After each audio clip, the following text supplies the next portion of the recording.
Hello, Hello. bienvenue chez Lady Corner. Cette vidéo pour vous présenter les nouveautés et les retours en stock de cette semaine-ci. Très heureux de vous retrouver. La semaine passée, on n'a pas fait de vidéo car avec le jour férié, on n'avait pas reçu grand-chose. C'est pas grave, ils se sont rattrapés. C'est Cédric, à la technique. Laurent. Laurent, salut Laurent. Salut Cédric. Alors, on va dire, donc je vais vous parler d'à peu près 30 choses. Diverses et variées. On va dire merci à Pokémon déjà et merci à Monsieur Catala. Voilà. Allez, c'est parti. On commence avec du Pokémon. On a reçu un coffret V, donc c'est-à-dire un coffret premium avec 8 boosters dedans et c'est Dialga originel. On a reçu la même chose mais avec Palkia originel. Donc 2 coffrets premium. La série EB12, Tempête Argentée, qui vient d'arriver pour Pokémon aussi. Donc Pokémon, ils y vont, hein, ça ne s'arrête plus. Ça, c'est les displays et voilà les boosters de Tempête Argentée. Ça ne s'arrête jamais. Hein. Non, vraiment.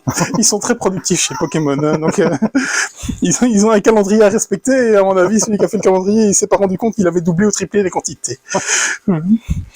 On a série EB12 aussi, les tripacks qui vont avec. Et en tripack, on a Togetic et Manafi. 2 tripacks, donc 3 boosters dedans, une carte spéciale et une pièce métallique. C'est tout pour les Pokémon. On n'a que ça cette semaine-ci. Voilà. Pas mal. C'est pas mal. C'est déjà pas mal, effectivement. Le gros morceau. Petite boîte, gros morceau, cette semaine-ci. Il est enfin arrivé, il a fait énormément de bruit, énormément d'attente.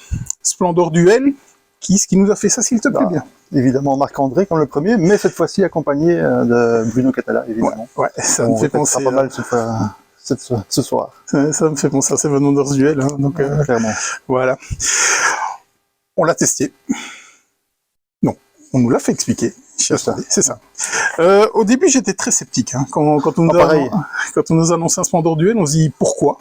Parce que Splendor se joue très bien à 2. Et donc, voilà pourquoi j'ai parlé de Seven Wonders Duel, parce que j'ai eu la même réaction. C'est pas le même jeu.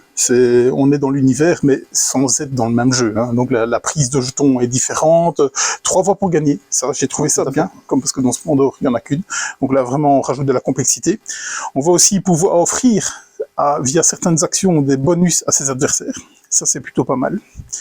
Une ressource en plus, hein, les jetons perles, c'est ça? Exactement. Et c'est justement ça, quand on en prend une, on donne un parchemin à son adversaire. C'est la bonne idée, c'est vraiment le parchemin. Ouais, clairement. C'est la différence plus gamer. Hein.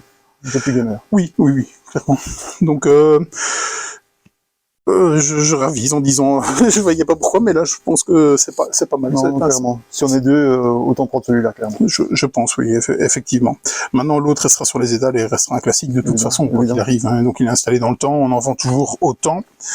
Au pinceau, on sait qui c'est? Alors, Davide Tosello. Davide Tosello, qu'est-ce qu'il nous a fait? Alors, il nous a fait O-Captain, il nous a fait Orbis. Oui. Sheriff Nottingham. Sheriff of Nottingham, ouais. La 2e édition qui est chez Funforge, il me semble. Et Orbis, moi j'avais beaucoup aimé ce jeu. Enfin, c'était pas possible. Bon, c'est un petit jeu de tuiles assez sympa. On doit construire sa pyramide et au fur et à mesure, il y a des terrains qui meurent, donc c'était assez sympa. Je vois ce que c'est, je l'avais regardé à l'époque, mais j'ai pas eu l'occasion. C'était aussi chez Space Cowboy. Ouais, on est chez Space Cowboy. Ouais. De la VO.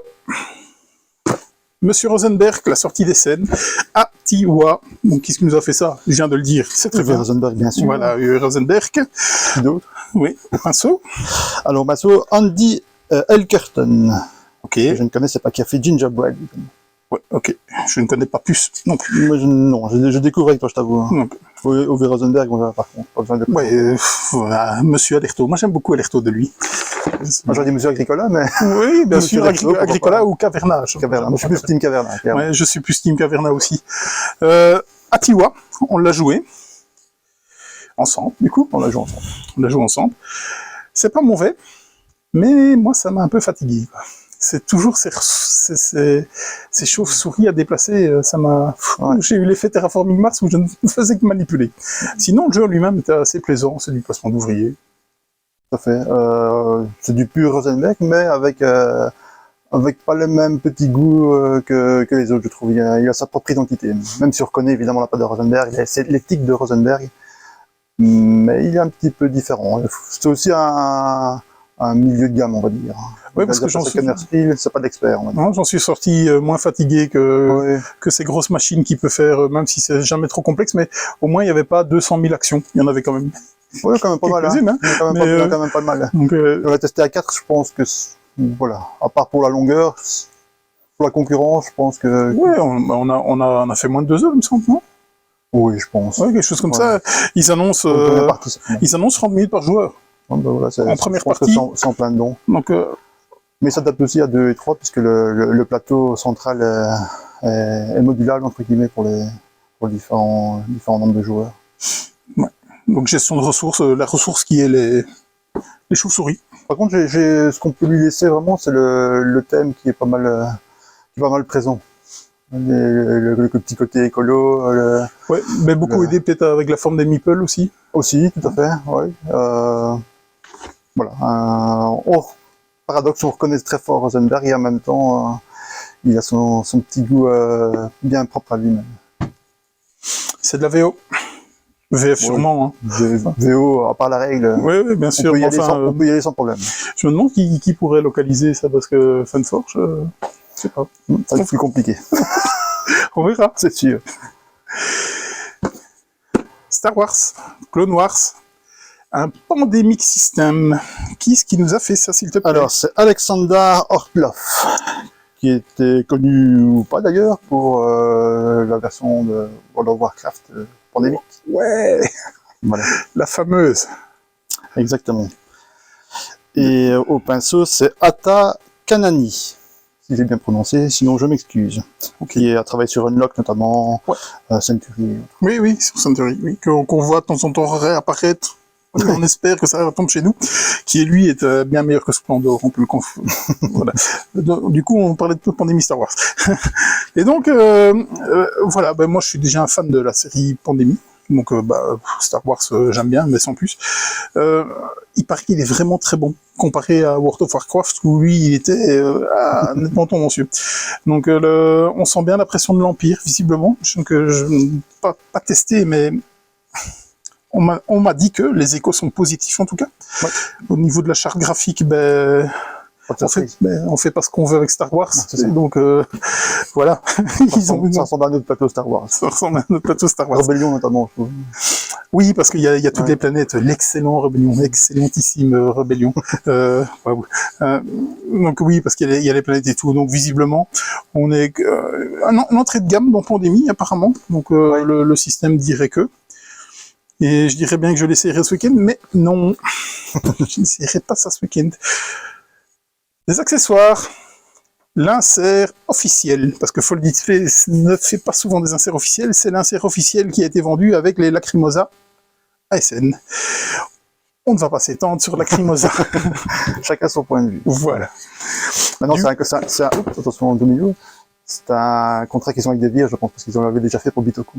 Oui, c'est ça, exactement. Donc, à mon avis, tous les futurs de vires vont avoir tous les gros qui ont besoin d'un insert, certainement. Mais je pense que ça va être de plus en plus, parce que Foldit Space commence à être connu et reconnu comme étant de la qualité au niveau des inserts. Moi, je trouve que ça n'a que des avantages.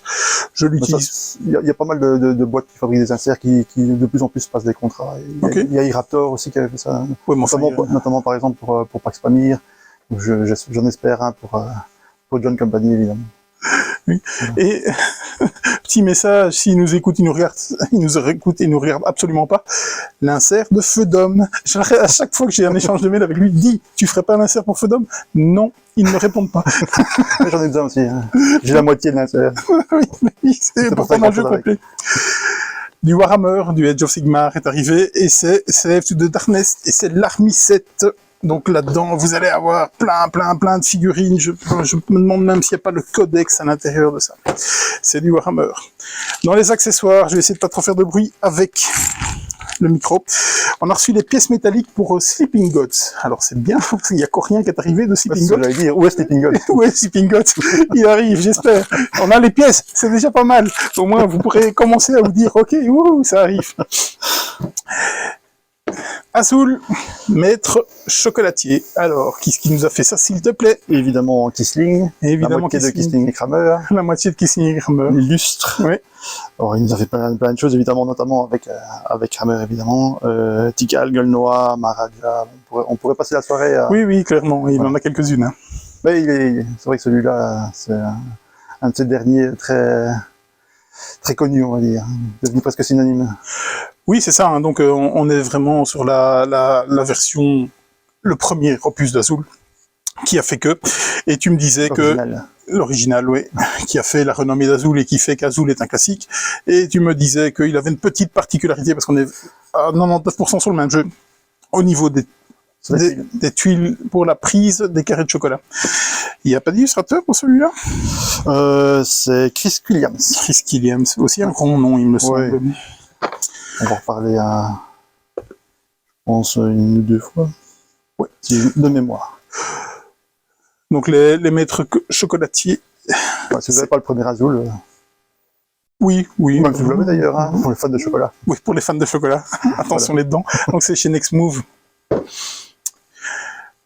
Un ovni. Mysterium Kids. Qu'est-ce qui nous a fait ça, s'il te plaît? Alors, c'est Yves Hirschfeld. Oui, et Antonin Bocara. Voilà. C'est deux noms assez connus parce qu'ils ont quand même fait pas mal de choses, mais beaucoup dans l'enfance, il me semble. Ensemble, ils ont fait I'm a Banana. Ouais. Il y a du Ta Gueule aussi. Ouais, il y a Kids of London. Ça dit un peu plus. Voilà. I'm a Banana, très bon. C'est excellent ce jeu. Alors, aux illustrations? Aux illustrations, c'est Olivier Danchin. Olivier Danchin. Il a fait quelque chose. Je ne connaissais pas. Apparemment, il a travaillé également sur Unlock, on en parlait déjà tout à l'heure avec un autre. Voilà. Alors, c'est un croisement entre deux maisons d'édition, donc Libellude, à qui appartient Mysterium, et les Space Cowboys. Donc là, c'est du Space Cow, parce que c'est la version, enfin, c'est la maison d'édition, enfin, c'est la même, mais c'est pour les enfants. Mysterium. Le principe est un peu étrange en soi, parce que on va vous donner un tabourin un tabourin aux enfants, et ils vont devoir essayer, en faisant des bruits, d'essayer de faire deviner les cartes qu'il y a sur le plateau de jeu. Généralement, aux enfants, on évite de leur donner des choses qu'ils n'ont pas d'enfance. Il faut bien le ranger dans la boîte une fois que la partie est terminée. C'est ça. Et donc, j'ai essayé le truc et oui, ça fonctionne. Malgré tout, ça fonctionne. Pourquoi Mysterium? Pourquoi un tambourin? Il y a beaucoup de questions, en fait. Ok, le tambourin peut-être, mais pourquoi Mysterium? Ça aurait pu s'appeler autrement. Je n'ai pas vu le rapport spécial avec Mysterium à part découvrir les cartes. Commercial. En tout cas, c'est plaisant au niveau de la couverture. Maintenant, c'est Libellude. Hein, c'est toujours fameux. Voilà. Mysterium Kids, une extension. Monsieur Catala, deuxième. Oui, Catala accompagné évidemment de Sébastien Pochon. Et au pinceau, Xavier Durin, qui est connu pour Seasons, qui a travaillé sur Tokaido aussi, ce Big Book of Madness. Oui. Jeu coop, qui est là-bas. C'est l'extension de Sobek, ça apporte des nouvelles tuiles avec des prises de risque, tu me disais, avec des malus. Si jamais vraiment une mini-extension. Oui, vraiment une mini-extension avec les tuiles à deux paysages différents. Je vois qu'il y a des bonus, il y a des objectifs aussi en plus. Bon, ce qui est bien, c'est pas péjoratif quand je dis une mini-extension, c'est juste que ça ne doit pas dénaturer le jeu du tout non plus. Ça lui donne juste un petit coup différent. Une nouvelle possibilité. Oui. Très bon jeu à deux joueurs. C'est chez Catch Up Games. Ouais. Énorme. Ça c'est lourd. Ça c'est pas mal. Ça c'est lourd. Hein. Je vais le poser pour pas faire une scoliose. Imperial Steam, c'est la VF, c'est chez Super Meeple, et qui est-ce qui nous a fait ça? Alors, c'est Alexander Hummer. Oui. Autrichien, qui est connu pour Lignum. Et au pinceau, Andreas Resch. Il est connu pour quoi? Lignum. Oui. Andreas Resch. Au moins aussi exigeant qu'Imperial Steam. C'est ça. Qu'est-ce qu'il nous a fait, Andreas Resch? Oui. La première édition de GWT, notamment, de Great Western. C'est ça. C'est bien la première, pas la deuxième. La deuxième, on parlait de Chris Williams. Oui. Ils ont changé. Imperial Steam, il était aux EGA. Il était aux EGA. C'était mon favori. C'était ton favori, ça n'était absolument pas le mien. C'est la première fois où je voyais des personnes souffrir à table. Ce jeu ne vous pardonnera absolument rien. Vous faites une erreur, c'est terminé. Il n'y a plus moyen de revenir. Voilà. Donc, je te rejoins sur le fait que l'enchère de départ fait tout le jeu. Ça, c'est terrible. Cette fameuse enchère qui te permet de, si tu mets trop, ben, d'office, t'as plus d'argent. La règle t'aiguillonne pas mal là-dessus. Hein. Savoir où tu dois plus ou moins miser. Ouais, c'est important en effet. Donc, si vous aimez souffrir, c'est Imperial Sim, ça reste un bon jeu. C'est un très bon jeu. Il a terminé deuxième des EGA. Et sa place n'était pas volée du tout. Il était peut-être même sur le podium du Diamant d'Or, il me semble. Je pense, troisième, derrière Coffee Traders et Ark Nova, il me semble. Hein. C'était le fameux triptyque Super Meeple. Ouais. Enfin, c'est Furland. Il faut quand même mettre à César ce qui est à César. Super Meeple pour la localisation. Furland pour Ark Nova. Oui, bien sûr. Ici, c'est Capstone. Oui, Capstone. Furland, Capstone, un peu comme ça. Bon, Capstone distribue Furland, le côté de l'océan. Donc voilà, jeu de train. Non, ce n'est pas un jeu. Vous allez construire vos rails, vous allez devoir vous rendre à Trieste, c'est ça? Ouais. C'est ça. Et vous avez intérêt à y aller parce que si vous n'y êtes pas, vous allez donner tous vos points à celui qui est devant vous, et c'est pour ça que cette personne gagnera. Super exigeant. Faites-vous mal, on est sur au moins 2 heures de jeu au minimum, et déjà 2 heures de mise en place au minimum. Si vous découvrir la géographie autrichienne, c'est aussi un bon point d'entrée. Oui, c'est ça, faites-vous mal. Allez en city trip en Autriche. Certains ont le temps d'admirer le plateau. Clairement. Parce qu'une fois que vous êtes cuit, vous pouvez faire que ça, quoi. Non, mais on rit, mais pour les amateurs, c'est un très, très, très, très bon jeu. Mais il faut aimer souffrir. Intransigeant, je sais où j'ai perdu ma deuxième partie. Je sais exactement à quel coup j'ai perdu ma deuxième partie. Clairement. Ouais. Mais on apprend de ses erreurs. Et ce qui est bien, je trouve, même s'il est exigeant, c'est qu'il n'est pas trop long pour le genre. Parce que souvent, les jeux très exigeants comme ça peuvent durer 3, 4, 5 heures. Je pense à des spotters et autres, où on a perdu au premier tour. Ici, on peut aussi se vautrer, mais on attend que 2 heures en général à 4. C'est ça, c'est ça. Suivissez. Troisième opus, Micro Macro, un jeu d'enquête. Est-ce que tu as des auteurs? J'ai relevé les auteurs. Oui, je vois les auteurs. Je cherche ça. Oui. Alors, Johannes Sich. C'est ça. Sich, j'aurais dit Sich. Ouais, ok, qui nous a fait que ça, je pense. Je pense aussi. Mais enfin, il a tant qu'à faire quelque chose, autant faire celui-là. Oui, c'est le troisième du nom déjà, hein, donc voilà. avec un As d'or. Hein, ça, c'est bien vendu, on va dire. Oui, As d'or, évidemment. Jeu d'enquête. Je vous l'ai déjà dit, c'est pas ma cam. Clairement, je suis très mauvais. On en reparlera plus tard, vous verrez. Super map, hein, énorme map. C'est assez plaisant. J'avais fait le scénario d'initiation sur Internet, sur leur site, je pense. C'était très très plaisant. C'était nouveau dans ce format-là. Et donc, comme on s'appuie sur les meilleurs, vous verrez plus tard. C'était Micro Macro. Un jeu pour enfants. Clé magique.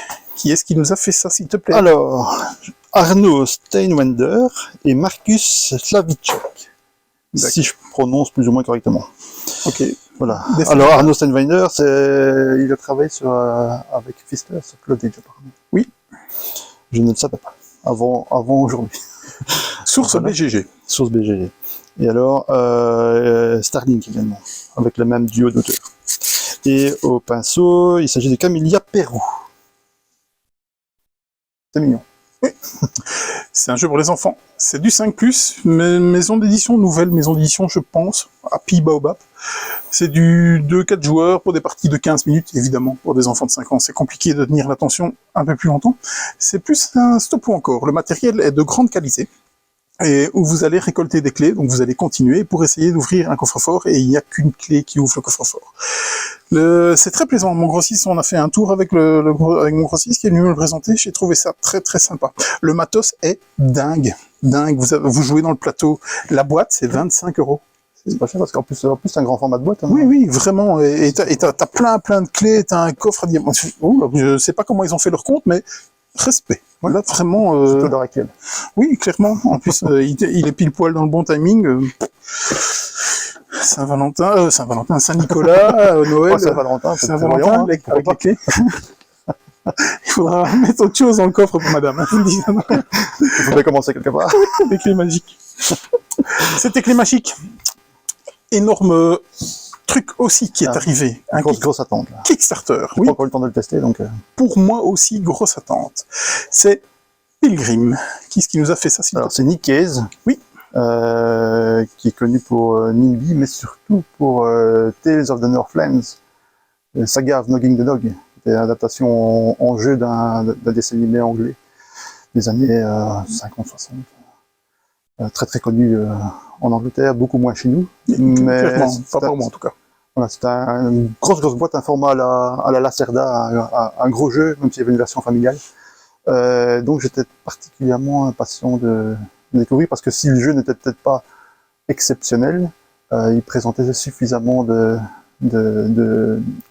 spécificités, de mécanismes intéressants pour dire que la suite pourrait être prometteuse, et donc voilà, Pilgrim les persos est prometteur. Au pinceau, évidemment chez Spielworks, puisque c'est une collaboration entre Spielworks et Amusement, le Amusement étant la maison d'édition de l'auteur. C'est Haralisk, évidemment, qu'on ne nomme plus. Il nous a fait tout quoi? Il a fait plein de choses, hein, trop à mon goût. Du lourd. Puerto Rico, La Granja, Davignon, Château de Bourgogne. Château de Bourgogne, oui. Je suis très hypé par ce jeu, très hypé, parce que Spielworks est certainement ma maison d'édition préférée dans les imports. Donc j'ai très envie. Laurent, vite lis les règles qu'on joue ça. J'ai très envie de l'essayer. C'est toujours intéressant chez Spielworks, c'est qu'ils éditent des jeux qui n'iraient pas, ou qui ne seraient pas édités par des grosses maisons d'édition.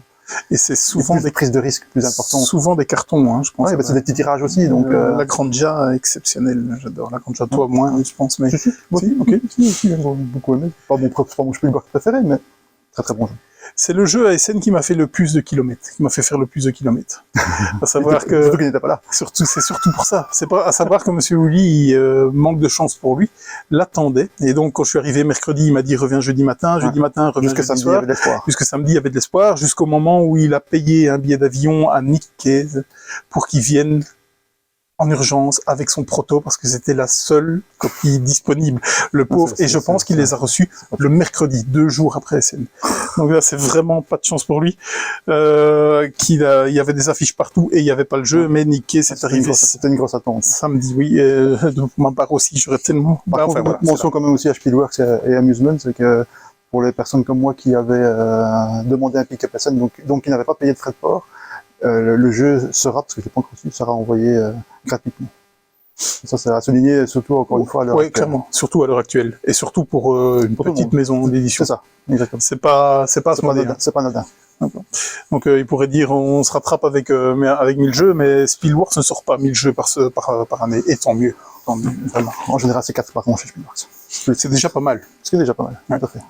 J'ai adoré les 3-4 derniers. J'ai vraiment adoré. Avec, je pense qu'ils ont un partenariat avec Silex Édition pour les localisations. C'est récent. Ouais. Silex ne fera pas systématiquement les localisations, mais dès qu'il y en a un qui fonctionne un petit peu, ils ont la priorité. Ouais. Du Zombicide. 3 packs. 3 packs de héros. Et on est sur les Thundercats. Vous allez donc jouer avec les héros de nos enfances. C'est pour du Zombicide Black Plague, parce qu'ils vont faire la même chose avec le Zombicide 2e édition, le contemporain qui arrive. Et là, on va avoir des super-héros style Batman et consorts, et ce sera la série Metal. Donc, 3 boîtes de Zombicide Thundercats. Un autre Kickstarter qui est arrivé. Hamlet. Qui est-ce qui nous a fait ça, s'il te plaît? Alors, c'est David Chirkop. Oui. Qui est connu pour la quête du bonheur. J'adore ce jeu. J'adore. S'il te plaît, envoie-moi ma big box un jour, parce que là, ça commence à faire long. Ouais. J'ai pas été tout à fait convaincu, mais... Oui, mais trop d'extensions. On peut avoir des goûts différents. Tout à fait, exactement. Et alors, au pinceau, ce serait Youssouf Artoun, que je ne connais pas. Voilà. C'est fluide. C'est ça. Mais c'est joli. C'est chez Mighty Boards. C'est du 14+, 1 à 4 joueurs, 25 minutes par joueur. Fort graphique, Kickstarter. Vous allez devoir construire votre village et surtout des réseaux. La particularité, tu me disais, gestion de ressources particulières. C'est que les ressources, c'est un petit peu comme dans Roads and Bones de chez Spotter. Les ressources n'appartiennent pas aux joueurs. Quand on produit, on gagne des points de victoire, mais les ressources, tout le monde peut en profiter. C'est un concept que j'aime assez. Donc vous allez collaborer, c'est pas un jeu coopératif hein, du tout. Vous allez collaborer pour monter l'église, la cathédrale. C'est ça. La cathédrale, ok, qui est fort. L'église du village. L'église du village qui est fort graphique. Donc, et je pense que la version Kickstarter, elle est en 3D. Hein. Elle est en 3D et c'est la version Kickstarter et c'est le Pledge Founder Deluxe Edition. Et donc c'est dedans. Il en reste très peu. La suite, une extension. L'extension d'un excellent jeu. Et ça, je l'attendais. Nidavellir, c'est Idavol. Serge Lager, évidemment, Oui. à la conception, et Jean-Marie Minguet au pinceau. Oui, qui était déjà sur les séries avant. Même si avec le Trésor Royal, il y a eu d'autres illustrateurs qui sont arrivés avec des cartes alternatives. Ne me parle pas du Trésor Royal. C'est très bien le Trésor Royal. Oui, et quand on arrive à la poire, tu vois, c'est vilain. En parlant de ça, les sleeves qui sont raccords avec le Trésor Royal sont inclus dans le jeu. Oui, j'ai justement vu la vidéo et ils disaient qu'il y avait moyen de les commander sur leur site, je pense. Hein, c'est Grave Games qui fait ça. Grave Games qui nous fait ça. 4 types de cartes différentes. On va avoir des Valkyries, des As, des géants et des animaux. Des créatures qui viennent vraiment avec 4 styles de jeu totalement différents. Les géants, il faudra les nourrir, donc sacrifier une carte que vous allez prendre par après. Il y en a une, les Valkyries, c'est si jamais vous arrivez à ne pas prendre le jeton que vous deviez prendre, mais prendre celui du dessus, vous allez marquer des points. J'ai trouvé ça un peu scabreux, on essaiera. Il faut y jouer. Pardon. J'y crois, moi. Bien sûr, vraiment. Les divinités, qui elles sont très très très puissantes pour certainement tort, je trouve. Donc j'ai très envie d'essayer, parce que Nidavellir est un excellent jeu. Si vous venez au magasin, vous le savez, j'arrête pas de vous le dire. Et je pense que je ne me trompe pas. Et je suis d'accord avec toi. Ouais, et pourtant, c'est pas du tout mon... Effectivement, je me rappelle, c'est clairement, et je te l'avais fait découvrir. Exactement. Et il y en avait un qui ne voulait absolument pas y jouer, et pour finir, il l'a acheté. Ouais. Donc c'est pour dire. On parle de la même personne. Oui, on parle de la même personne. Qui se reconnaîtra. Qui se reconnaîtra. Catala, 3e. Il y avait longtemps. Accompagné ici de Johannes Goupi. Oui. Accompagné, oui, il fait énormément de duos. Oui. Je ne sais que... Souvent avec le même, mais... Ouais. J'ai regardé, je vais dire une bêtise, je pense qu'il a été crédité 200 fois sur BGG, quelque chose comme ça. Maintenant, il est déjà 3 fois sur la table. C'est pas Knizia, mais il se défend. C'est pas Knizia, on arrive à Knizia, on arrive. Au pinceau. Paul Mafaillon, on connaît aussi. Ouais, Paul Mafaillon. Tu le pitcheras certainement mieux que moi, parce que moi j'ai regardé la vidéo et que j'ai failli m'endormir 3 fois. J'ai trop fatigué. C'est dans l'univers évidemment de l'Atlantide. C'est un jeu où on a une série de cartes qui à la fois propose une action sur laquelle est posée une tuile et éventuellement un monstre. Donc à notre tour, on récupère la carte donc avec cette tuile et potentiellement ce monstre, on le place sur notre plateau. On déclenche l'effet de la carte et on agrandit notre royaume donc avec la tuile qui était dessus. Voilà, le jeu c'est clairement une course. Le premier qui a 5 points de victoire et qui a débarrassé, donc après les avoir pris sur les cartes, qui est débarrassé de son plateau de monstres, gagne la partie. Bon, ça a l'air assez sympa, les critiques sont assez bonnes. Chez Dice Tower, ils étaient assez dithyrambiques dessus. Ouais, moi je suis, quand je vois Monsieur Catala avec un 12+, je suis toujours un peu sceptique. Donc je trouve qu'il est bien dans sa gamme 10+, et maintenant, pour moi son meilleur jeu à Catala c'est un Five Tribes qui est aussi dans les 12, peut-être même 14, je ne sais pas, mais sûrement 12+. Oui. Plusieurs niveaux. Donc j'espère être agréablement surpris, parce que... C'est pas très compliqué, mais là aussi tu peux le jouer je pense à différents niveaux. Je pense que quelqu'un, même quelqu'un probablement un petit gosse de 10 ans peut déjà à mon avis y jouer sans peut-être le maîtriser complètement, mais prendre du plaisir. Quelqu'un plus âgé peut aussi. Ça a l'air ludique, en tout cas, au niveau des illustrations, on est pas mal. En fait, je trouve que ce qui me choque un peu, c'est les illustrations ne reflètent pas spécialement un 12+. C'est un avis personnel, mais ça ne veut rien dire. Ça veut rien dire. Il est beau, c'est bien illustré. De toute façon, Mafaillon n'a plus rien à prouver dans ce domaine-là. Oui, mais, il emprunte des mécaniques qu'on a déjà vues, mais qui est assemblé et assez simplifié pour que ça soit accessible un maximum, mais on peut quand même réfléchir un petit peu, je pense, en y jouant. D'où le 12+. Voilà. Je pense que c'est d'accord. Blanc Manger Coco, énième opus. Ce sera la guerre des sexes. Qui est-ce qui nous a fait ça? On sait pas. Qui est-ce qui nous a illustré ça? s'en fout. On sait pas. Non, Blanc Manger Coco, très très bon jeu d'apéro. Ouais. Maintenant, j'en préfère J'ai bien ri avec ça. nettement d'autres. Ça, c'est oui, c'est clair, parce que généralement, on dit on va jouer 10 minutes et on fait. Ouais, je me rappelle d'un souper, on a bien ri, où ça a un peu dégénéré d'ailleurs. Bah, C'est le principe du jeu. Hein. C'est le principe du jeu. C'est le principe du On y est. Une extension pour The Hunger. Qu'est-ce qui nous a fait ça? Ah ben, Richard Garfield, évidemment. Richard Garfield. Voilà, qu'on connaît surtout pour Magic. Hein. Surtout pour Magic, mais plein Oui, d'autres jeux. bien Bien sûr. sûr, Bonnie Kingdom, je pense, entre autres. Exactement. Et au pinceau, il s'agit de Marta Ivanova, qui a apparemment fait Furnace.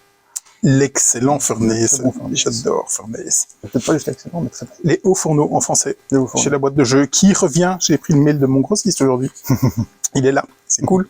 Je vais en recommander. The Hunger. Vous êtes un vampire, vous allez devoir aller tuer des villageois, vous allez devoir vous éloigner du château, et le but est de revenir en une nuit. en une nuit au château.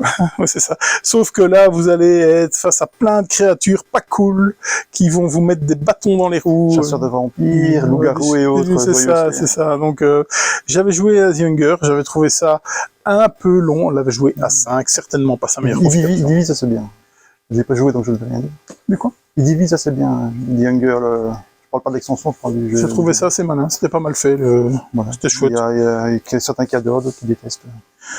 2 à 6 joueurs, c'est chez Renegade, localisé par Ori Games. Les illustrations sont belles, sont très belles. Ouais, c'est joli. Voilà. On en parlait. Monsieur Knizia. Le siège de Rundar. Donc, qu'est-ce qui nous a fait ça? Alors, c'est une très bonne question. René Knizia. Oui, évidemment, Rainer Knizia, mais je cherche au pinceau. J'ai perdu l'info. Pas noté, je n'ai pas noté ça. Ouais, c'est peut-être pour ça, alors que je n'ai pas l'info. Andrew Bosley. Si, Ah, mais si, Andrew Bosley, bien sûr, bah oui. Tu ne lis pas. Everdell, notamment, qui est très... Oui. Les tapisseries. Oui. De très bons jeux. Monsieur Knizia, j'ai regardé sur BGG, il est crédité 686 fois. C'est dingue. C'est vraiment dingue. Mais entre nous, j'aurais même dit plus. Maintenant, ça ne veut pas dire qu'il n'a pas... Il a toujours été là. Il a toujours été là, il a toujours existé. C'est ça, c'est lui qui a inventé le jeu de société. Quasi. On est sur un dungeon crawler. Donc, vous allez devoir défendre votre dungeon. Jeu coop. C'est pas des figurines, c'est des standees, et donc vous allez devoir combattre avec des arbalètes ou des catapultes et tout ça, et vous essayez de vous en tirer à bon compte. Je pense que vous devez sortir de la forteresse, je pense. Si C'est fort possible. ma mémoire est bonne. C'est vrai que moi, perso, Dungeon Crawler plus Scope, C'est pas particulièrement intéressé. C'est chez Ludonova. Oui. Si certains s'interrogent sur la taille de la boîte, c'est que le plateau Fait office de plateau de jeu. la La boîte fait fait office de plateau de jeu. voilà, ce qui explique pourquoi il ne rentre pas dans une classe. Effectivement, effectivement, il faut qu'on le mette sur les étages. Il faut bien signaler. On a un peu de mal pour l'instant à faire des vidéos du mercredi. Chamboulement interne et tout. Donc je vais vous parler du top 3, de ce qu'on a vendu, le plus vendu en octobre. En top 3, l'île des prédateurs. C'est un button shy, donc la gamme Micro Games de chez Matago. C'est un jeu solo, c'est chouette, c'est vraiment très chouette, peut-être un peu facile, mais c'est chouette. En numéro 2, je vous parlais de Ludonova. Ludonova, Sabika. Sabika, c'est avec monsieur German Milan qui nous a fait Bitoku. German Milan. Qui nous a fait... Milan. Ouais, on va arrêter là. Qui nous a fait Bitoku. Sabika, je l'ai joué. Tu ne l'as pas joué. Je n'ai pas joué. Je l'ai expliqué 2 fois, je n'ai jamais joué. C'est ça. Et tu me l'as expliqué à moi, en plus, moi qui l'ai joué. Imagine. Eh bien, c'était plaisant. J'y retournerai bien. Mais voilà, je suis pas entièrement convaincu. Mais c'était très présent. Alors, ce qui m'a un peu dérangé, c'est 4 actions par tour, dont 2 pour prendre de la thune. Il est assez tendu à ce niveau-là. Ah non, il est super tendu, quoi. Et puis alors, quand tu fais l'américain, parce que tu as cette thune, tu fais une action, t'en as plus. C'est ça. Donc, Sabika, top 2, c'est de la VO. On verra peut-être une localisation. Avec les petits stickers ici dans la version que tu proposes. Avec les À stickers. signaler parce que c'était dispo à SN, je suis pas sûr que les boîtes qui arrivent le proposent. Ouais. Et je l'ai vu. 2023, janvier 2023. Chez Via Asmodée, en français. Okay. Ouais. Numéro 1, District Noir. Achetez-le, vraiment, c'est très bon. C'est jeu d'échecs, enfin, c'est top. C'est tellement top, c'est super facile à expliquer. Ça se joue rapidement, c'est tactique, c'est malin, c'est pas beau. Chez Spiral Edition, enfin, c'est que mon avis, il y en a beaucoup qui l'aiment bien. Donc, c'est que c'est moi qui ai pas des goûts. Ça ne me choque pas. Ok, voilà, c'est très bon. Très bon. Et là, par contre, ça c'est unanime. Je suis d'accord. Et je dis que c'est très bon. Et c'est vraiment très bon. J'ai pas joué, je ne vais rien dire, mais oui, bah alors de ce que j'entends, je te ferai jouer. Ouais. C'est vraiment le genre de typiquement le genre de jeu que tu pourrais aimer, clairement. Le jeu de la semaine, si tu sais venir avec moi, s'il te plaît bien. Je t'accompagne. On va essayer de ne pas vous spoiler. Le jeu de la semaine, c'est Trax. Je vous avais dit dans la dernière émission qu'on l'avait reçu, c'était le jeu phénomène, qu'on allait le jouer. On l'a joué, comme c'était prévu, j'ai servi à servir les verres autour de la table et à retourner les cartes. C'est nécessaire. Hein, voilà, et c'est ça. J'ai servi à rien. Un vrai placebo. C'est pas pour moi. C'est clairement pas pour moi. Est-ce que c'est bien fait? Oui. C'est super bien fait. J'ai pris l'application, c'est vraiment sympa. Ouais. Je vous ai pas mis l'application, mais oui, il y a l'application. Dans la boîte, 15 enquêtes. La première, vous devez retrouver ce monsieur. Et la bande son, on a dû l'écouter plusieurs fois. Pas mal de petits détails et tout ça, et des détails qui viennent court-circuiter nos certitudes. Je vais peut-être même mettre la map à l'endroit parce que vous avez tous les numéros à l'envers. Tant qu'à faire. Et donc, en fonction de la bande son, ben, vous allez vous balader dans la ville, enfin vous balader, essayer de pister ce qui se passe dans la ville. Dans ce cas-ci, essayer de retrouver ce monsieur dont on a entendu l'enregistrement de son rap. Il est au téléphone quand il s'est fait kidnapper. Il s'est fait kidnapper. Que dire, c'est bien fait. C'est franchement et la bande son est nickel, nickel clair. Ça tourne du tonnerre de Dieu. La première enquête, on ne sait pas trop ce qu'il faut écouter exactement. Les détails. Même si on comprend vite les détails. Les détails, c'est vraiment les détails. Une cloche qui sonne, un chien qui aboie. La distance, le chien qui aboie, quelle distance il aboie. Et la distance de la cloche qui sonne. Terrible. Vraiment, c'est du grand art que ce jeu. Et pourtant, c'est pas ma cam du tout, mais pas du tout. Vraiment. J'ai servi à rien, je me répète, mais je pense que vous vous êtes bien amusés. Oui, c'était chouette. Ouais. Bon, je pense que vous pouvez continuer encore une ou deux enquêtes. Oui, clairement. Donc il y en a 15 dans la boîte, on a quand même mis une demi-heure pour celle-là. Oui, mais c'était comme encore une fois, c'était la première, on savait pas trop à quoi s'attendre, donc on a un petit peu tâtonné, au niveau règles, il n'y a rien, donc on n'a pas... Non, les règles du jeu, en fait, vous lisez ça, et vous êtes papier à cigarette, vous êtes parti. Voilà, et donc, en fait, mais voilà, vous avez votre pitch, je le montre pas pour pas spoiler, ouais. Vous avez votre pitch, et c'est parti. Donc, à mon avis, les enquêtes suivantes, il faut quand même... La difficulté augmente peut-être, mais je suppose, on était sur un tutoriel, hein, donc je suppose. Ouais, et donc quand vous dites vous êtes dans l'endroit là, ben on va regarder les caméras, parce que si vous voyez bien, je ne sais pas si c'est fort visible, ben vous avez un champ de caméra qui est et alors ben donc vous allez mettre la carte en face du champ pour voir ce que vous voyez, pour voir ce qui s'est passé, ce qui a été capté par les caméras. Ouais, c'est ça. Et donc on est plutôt pas mal. J'arrête. Pour pas spoiler, vraiment. Assez sympa parce qu'on se retrouve avec un petit dépaysement, hein, donc on se retrouve avec un prospectus comme ça, et c'est pour l'immersion. Et cette carte qui fait que quand vous allez en City Trip, vous allez à l'office du tourisme, on vous donne une carte comme ça. Donc c'est du beau boulot. Ouais. Très chouette jeu. Oui. Très chouette jeu. Je me ferais bien le jouer en famille. Voilà. Oui, moi je vais pas le jouer, c'est pas là-bas. C'est dommage. C'est vraiment dommage. Ça c'est bien fait. Et donc on parlait de... Je pense qu'on est un stade au-dessus bien plus évolué que Micro Macro, je pense. Hein. Le travail a été fait... Ouais, c'est un petit peu différent. Hein. C'est un petit peu différent, mais avec ce format de carte, il va subir la comparaison. C'est plus réaliste, c'est plus une enquête. Ouais. Micro Macro, plus comment je dis, c'est plus des petites scénettes qui sont assemblées dans un même, avec une notion de temps, puisqu'on voit le même personnage qui se déplace en bien sûr. Ici, c'est pas du tout ça, c'est vraiment un pur jeu d'enquête. C'est une enquête, c'est un peu comme je l'avais fait, c'est un Sherlock Holmes. En attendant, ben, on va aller à Sherlock Holmes, s'il fallait aller interroger un personnage qui était à l'autre bout de la map parce qu'on avait des... Mais voilà, là, c'est ce que vous allez faire avec ces enquêtes sonores faites par des professionnels du cinéma. Oui, oui. C'est vrai que l'acting est pas mal. Hein. Oui, c'est très propre. Et même, donc on avait mis l'application au milieu de la table et on entendait tous très bien ce qui se passait. Hein, donc c'était très bien fait. On se prend au jeu facilement. Ouais. Donc c'était Trax, c'était le jeu de la semaine. On est pas mal avec plus de 30 jeux. On va vous parler des infos peut-être de ce qui va arriver. Donc ce week-end, donc le magasin sera ouvert bien entendu samedi. Le vendredi 11 novembre, on est fermé. Samedi et dimanche, on sera au festival Lollipop. On va aider un collègue, Marc de Lollipop, qui fait son festival. On va l'aider à l'animation. Donc on aura quelques personnes là-bas dans l'animation.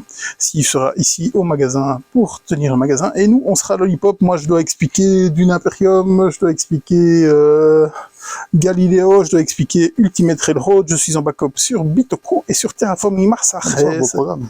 C'est un beau programme, madame. Il y a du Wingspan qui est là, je pense, du Welcome to, enfin plein de choses. Il y a plein de jeux, plein de maisons d'édition, plein d'auteurs qui seront là. Venez. Sashime. C'est Hashime, c'est ça. Festival Lollipop, Hashima. C'est très très chouette. Qu'est-ce qu'on a comme activité ici? On a Stupéfix le 19 novembre. On a une art game. On a monsieur Étienne Esprément qui va nous faire l'honneur de venir présenter Bruxelles qui sortira l'année prochaine. Et très, aussi, très bon jeu. Excellent jeu. C'est pas parce que j'aime beaucoup l'auteur que je dis ça, c'est un de mes jeux préférés. Bruxelles 1893 revient avec un niveau design, ils ont un peu revu les règles, il y aura une extension dedans. Il va nous présenter aussi la prochaine sortie de Gag, qui sera Expo 58, de monsieur Alain Orban. Dernier jeu. Voilà, ça c'était les infos. On est pas mal, hein. Ouais, c'est pas mal. C'était une belle soirée. Beau programme. Ouais. 40 minutes. Ouais, ça va. C'est pas mal, moins d'une heure, c'est cool. C'est ça. Il y a déjà pas mal de trucs qui vont arriver déjà pour la semaine prochaine. On en reparlera la semaine prochaine, on est bien. Tout à fait. Merci Laurent. Merci à toi. À bientôt. Et bonne soirée à tout le monde.